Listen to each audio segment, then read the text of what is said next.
Health Minister Greg Hunt says Australians aboard the coronavirus-struck cruise ship, the Diamond Princess, could be on their way home as soon as today. Matt Cunningham joins us live now. Matt, where do we expect the evacuees to be taken?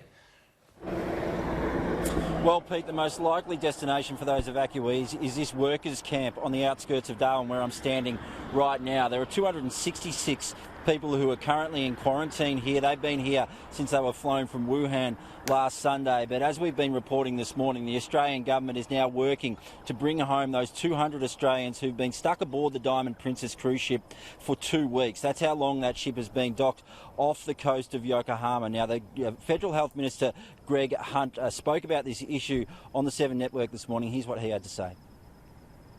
We are planning a potential operation to bring them home. Today we have a senior medical officer, Dr. Paul Armstrong, who's boarding the ship, and if his advice is that there has been in any way a secondary round of infections, and obviously the presumption is that's the case, then we're looking to work with Qantas to bring these people home. But we're working with the Japanese authorities, working with Qantas, working with the health authorities, and planning to bring all of those Australians home who need it. Now, this workers' village is the preferred site because it's closer to medical facilities, also has easier access to fresh fruit and vegetables, food and the like. In fact, authorities have described this as the perfect quarantine facility. The New Zealand Prime Minister Jacinda Ardern has also spoken to Scott Morrison last night, and our New Zealand correspondent Jackson Williams informs us that she was told that that Australia would also make room on that plane home for 11 New Zealanders who are also stuck aboard the Diamond Princess.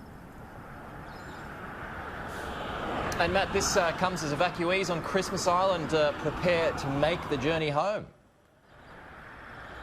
That's right, Pete. Their 14-day quarantine period expires today, and those plans are in place to fly them back to the Australian mainland. There are 3 flights scheduled to leave Christmas Island today. The first is due to leave at 8 a.m. local time. That's midday Sydney time. There will then be 2 more flights that will leave at 10 a.m. and 12 noon Christmas Island time. Now, those first 2 flights are expected to fly to Port Hedland to refuel. The first of them will then fly on to Sydney and Canberra, the second to Adelaide and Melbourne, and that third flight is expected to fly directly from Christmas Island to Perth and then on to Brisbane. Obviously, those people will be keen to get home after spending those 14 days in quarantine. Another plane will leave Christmas Island on Wednesday, and the first evacuees who were brought here to Darwin last Sunday, well, they can look forward to the 23rd of February. That's the date when their 14-day quarantine period will end. OK, Matt Cunningham live for us in Darwin this morning.